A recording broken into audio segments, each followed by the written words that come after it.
Hello， 大家好，宠粉的一太又来了。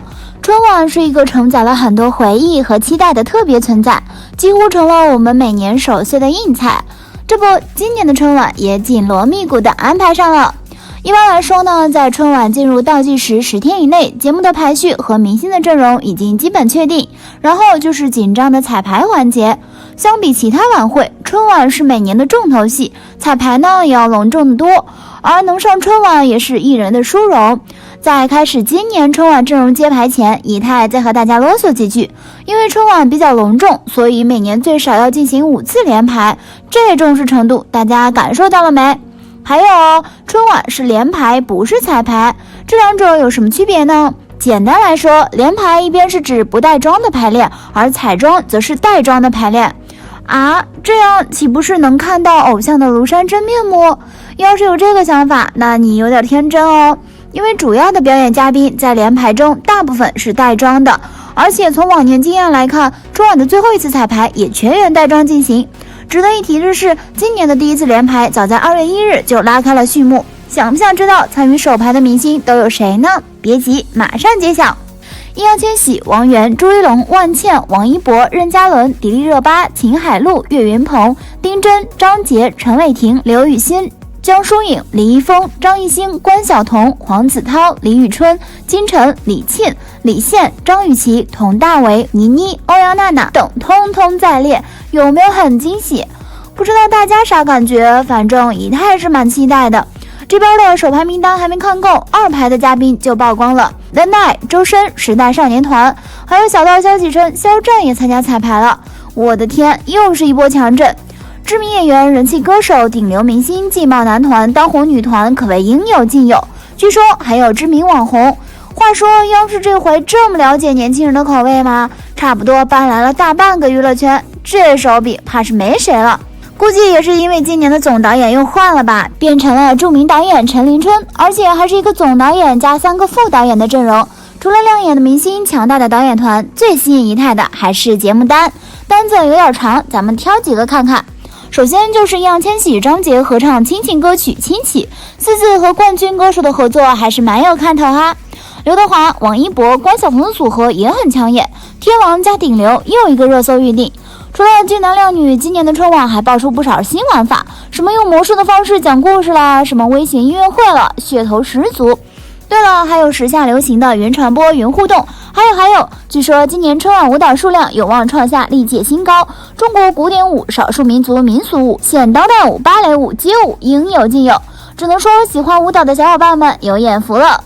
不过在看到佟大为、万茜、秦昊合作小品《阳台》，宋茜、任嘉伦、牛莉合作表演村婚小品时，以太突然有点适应不了这波视觉暴击。不过回想起去年黄晓明和宋祖儿的机场姐妹花，突然又有点期待了。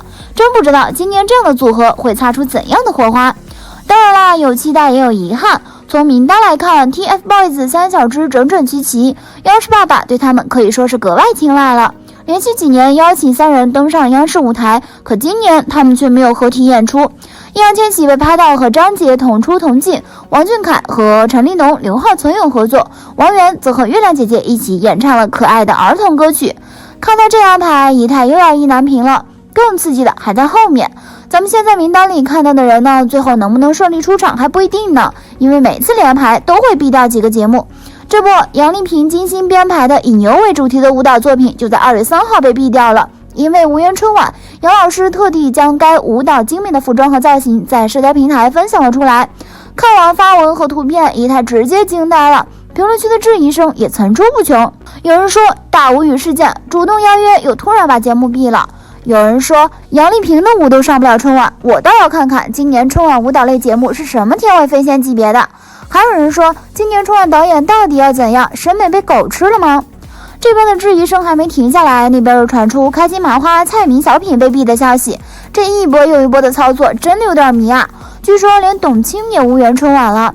看到这一连串的消息，很多人都不淡定了。有人说如今的春晚变成了流量的舞台，年味越来越少了。有人直言不想看春晚，还有人调侃今年注定我将度过一个忙碌的除夕夜。看完节目单，我妈大概2分钟就会问我一次这个人是谁。也有比较理智的声音，请流量可以，但是也要让他们各司其职，不要让演戏的来唱歌，唱歌的去跳舞，跳舞的去演戏，最后只会逼得观众早早关电视睡觉。其实这些吐槽也不是空穴来风，单看参加联排的名单就知道，今年的春晚依旧走的是流量救国的路线。当然了，仪态绝对不是说流量不好，只是安安稳稳的定在沙发上看3-4个小时的节目，我真的做不到啊。虽然有不少喜欢的明星，也有期待的舞台，可真要规规矩矩从头看到尾，还是挺有难度的。只能说春晚是耗准了我们喜欢流量的脉，却有点高估了我们的耐心了。不过话说回来，春晚年轻流量扎堆势必会再次引发一波口水战。